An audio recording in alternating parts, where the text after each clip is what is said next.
वह पथ क्या पथिक परीक्षा क्या, जिस पथ में बिखरे सूल न हो। नाविक की धैर्य परीक्षा क्या, यदि धाराएं प्रतिकूल न हो। जयशंकर प्रसाद की ये पंक्तियाँ पूरे जीवन भर हर संघर्षशील व्यक्ति को याद रहनी चाहिए।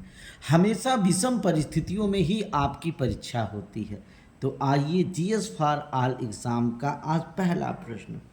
भारत के खनिज दिल के देश, बहुत इम्पोर्टेंट है, भारत के खनिज दिल के देश के रूप में किसे जाना जाता है। खनिज संपदा के लिए भारत का कौन सा क्षेत्र महत्वपूर्ण है, तो इसका आंसर है छोटा नागपुर का पठार। छोटा नागपुर का पठार मैं आपको बता चुका हूँ, जिसे भारत का रूर क्षेत्र भी कहा जाता है। छोटा नागपुर का पठार मुख्यतः झारखंड, छत्तीसगढ़, उड़ीसा, पश्चिम बंगाल और बिहार में फैला हुआ है। इधर अगर नक्शे पे अगर आके हम देख लें तो इसी साइड में आपको जो है छोटा नागपुर का पठार आपको दिखाई देगा। झारखंड में, छत्तीसगढ़ में, उड़ीसा में, पश्चिम बंगाल में और बिहार में, इन्हीं जगहों पे आपको दिखाई देगा छोटा नागपुर का पठार। तो भैया इसे भारत का रूर क्षेत्र कहा जाता है। अब आप हमसे पूछेंगे कि भारत का रूर क्षेत्र क्यों कहा जाता है। रूर स्थान जो है जर्मनी में है। जर्मनी देश में एक प्रमुख कोयला क्षेत्र है रूर, और भारत में भी प्रमुख कोयला क्षेत्र जो है झारखंड, छत्तीसगढ़, उड़ीसा, पश्चिम बंगाल और बिहार है। इसलिए इसको भारत का रूर क्षेत्र कहा जाता है। खनिज संपदा की दृष्टि से अत्यंत महत्वपूर्ण छोटा नागपुर का पठार। यह क्वेश्चन आप लोगों को बेटा याद हो चुका होगा। दूसरा प्रश्न, काली मृदा का निर्माण किस प्रकार होता है। तो भैया बेसाल्ट लावा के अपक्षय से, आयोग डायरेक्ट आपसे पूछता है बेसाल्ट लावा के अपक्षय या अपर्दन से काली मृदा का निर्माण होता है। काली मिट्टी का क्षेत्र भी पूछा है दक्कन ट्रेप। आप पूछेंगे दक्कन ट्रेप क्या है भैया। और दक्कन तो हर प्राचीन राजा को अपनी तरफ खींचा है। हर कोई दक्कन जीतना चाहता था। महाराष्ट्र, मध्य प्रदेश, गुजरात, कर्नाटक, आंध्र प्रदेश, तेलंगाना। आइए हम नक्शे से देख लें। तो भैया यह आपका गुजरात जो है दक्कन ट्रेप का हिस्सा है।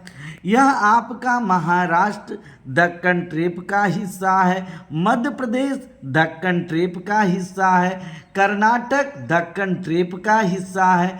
आंध्र प्रदेश और थोड़ा बहुत तेलंगाना तो इसमें नहीं दिखाया गया है, लेकिन तेलंगाना भी दक्कन ट्रेप का हिस्सा है। बड़ा इंपॉर्टेंट क्वेश्चन है। काली मृदा का निर्माण बेसाल्ट लावा के अपक्षय या अपरदन के फलस्वरूप हुआ है। काली मिट्टी का क्षेत्र दक्कन ट्रेप, महाराष्ट्र, मध्य प्रदेश, गुजरात, कर्नाटक, आंध्र प्रदेश, तेलंगाना। भैया ये क्वेश्चन जो है बड़ा इंपॉर्टेंट है। पहले पूछा जाता था काली मिट्टी किस खेती के लिए, कपास की खेती के लिए। काली मिट्टी को रेगुड़ मिट्टी भी कहा जाता है। आपसे ये भी पूछा जा सकता है रेगुड़ मिट्टी, चरनोजम मिट्टी, ये इसके नाम है। इनका भी नाम बदलने से काम नहीं बदलता है। चरनोजम, रेगुड़, काली, यह सारी चीज़ें कपास के उत्पादन के लिए महत्वपूर्ण होती है।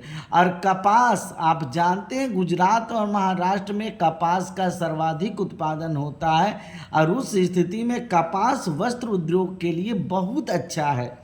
इस नाते काली मिट्टी का अपना एक विशेष इम्पॉर्टेंट और महत्व है, जिसका निर्माण बेसाल्ट लावा के अपक्षय से हुआ है।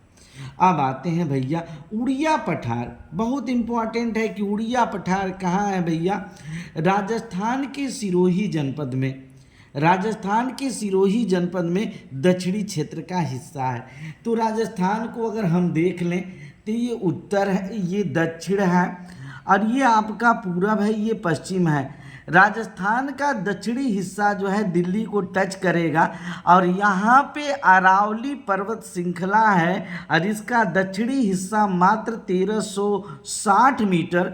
और यहाँ पे जो है केंद्र सरकार का जो राष्ट्रपति भवन है वह पूरी तरह से रायसीना हिल्स पे है, जो कि अरावली पर्वत शिखर का ही भाग है।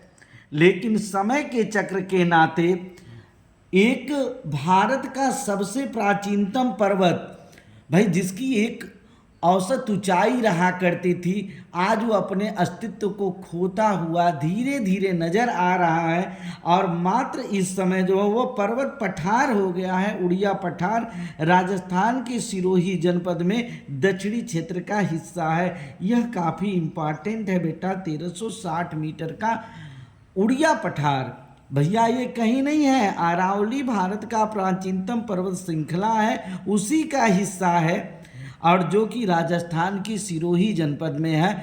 राजस्थान नहीं, उत्तर प्रदेश के आयोग ने इसको पूछा है।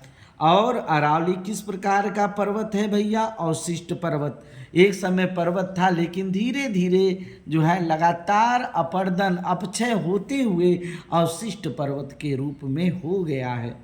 अब आते हैं बेटा मीलम ग्लेशियर।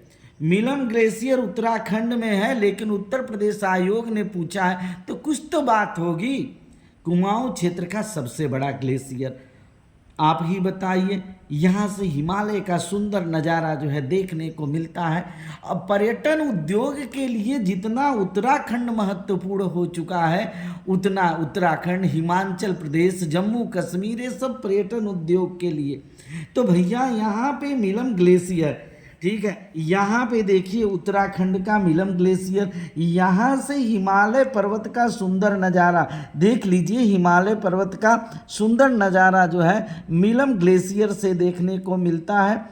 यह जो है काफ़ी इम्पॉर्टेंट है, इस नाते मीलम ग्लेशियर उत्तराखंड का आप लोगों से पूछा गया है।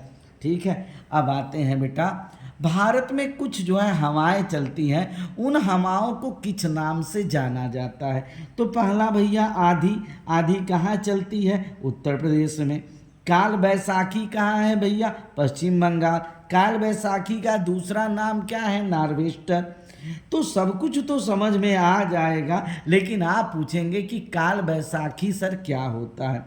तो पश्चिमोत्तर भारत, आपको पश्चिमोत्तर भारत की जब बात करेंगे तो उस स्थिति में पंजाब और राजस्थान आपको याद आएगा। पश्चिमोत्तर भारत से भारत के मैदानी भागों में पश्चिमी विक्षोभों से अप्रैल माह में होने वाली वर्षा काल बैसाखी कही जाती है। इस बात को आप ध्यान दीजिएगा कि पश्चिमी विक्षोभ जो है आपके भूमध्य सागर से उत्पन्न होता है। जब दो ठंडी हवाओं के बीच में गर्म हवा फंस जाती है तो पश्चिमी विक्षोभ की उत्पत्ति होती है। यह बाद में आप पढ़ेंगे। काल बैसाखी पश्चिम बंगाल, नार्वेस्टर पश्चिमोत्तर भारत के मैदानी भागों में पश्चिमी विक्षोभों से अप्रैल माह में होने वाली वर्षा काल बैसाखी कही जाती है। और जगहों पे तो उतना नुकसान नहीं पहुंचाती है, लेकिन पश्चिम बंगाल में यह नुकसान पहुंचाती है, इसलिए इसको नार्वेस्टर नाम से जाना जाता है। अब भैया लू जो है हमारे यहाँ गर्मियों के मौसम में चलती है, आप जानते भी होंगे। लू की शुरुआत पंजाब से होती है और बिहार तक चलती है। उत्तर प्रदेश तो लू से हमेशा प्रभावित होता है। और ये हवाएं लू किधर से किधर की तरफ चलती हैं? तो आपका जवाब होगा पश्चिम से पूर्व की ओर। आपका जवाब क्या होगा? पश्चिम से पूर्व की ओर। और आम्र वर्षा तो हर कोई जानता होगा, जिसको जरा सा भी जानकारी होगी, केरल कर्नाटक के तटीय क्षेत्र। आइए देख लेते हैं। ये आपका अरबियन सी है, अरब सागर बहुत महत्वपूर्ण है। अगर इस पूरे भारत को देखा जाए तो भैया नॉर्थ है, साउथ है, ईस्ट है और वेस्ट है। इसका मतलब दक्षिण पश्चिम मानसून से भारत जो है सबसे ज़्यादा वर्षा प्राप्त करता है। और जून के प्रथम सप्ताह में, अर्थात जून के महीने में केरल और कर्नाटक के, ये आपका केरल है, ये आपका कर्नाटक है, ये आपका केरल हुआ, ये आपका कर्नाटक हुआ। केरल और कर्नाटक के तटीय क्षेत्रों में जो वर्षा होती है उसे आम्र वर्षा कहते हैं। बेटा हमारे यहाँ भी जब तक बरसात नहीं होती है तब तक आम नहीं पकता है। हमारे यहाँ इस मानसून को आने में 20 या 25 जून लग जाता है, उसके बाद हमारे यहाँ का आम पकता है। लेकिन वहाँ पे आम्र वर्षा केरल और कर्नाटक में दक्षिणी पश्चिमी मानसून का शुरुआती बौछार आम की खेती के लिए बड़ा महत्वपूर्ण होता है। इस प्रकार से बेटा आपको जीएस की पूरी क्लास मिल जाएगी अब मात्र 90 दिन की वीडियो में, और एक दिन का मतलब 2 वीडियो। और इस प्रकार आप हमारे चैनल्स को सब्सक्राइब करें, आपको पूरी जानकारी मिलेगी। Thanks for watching.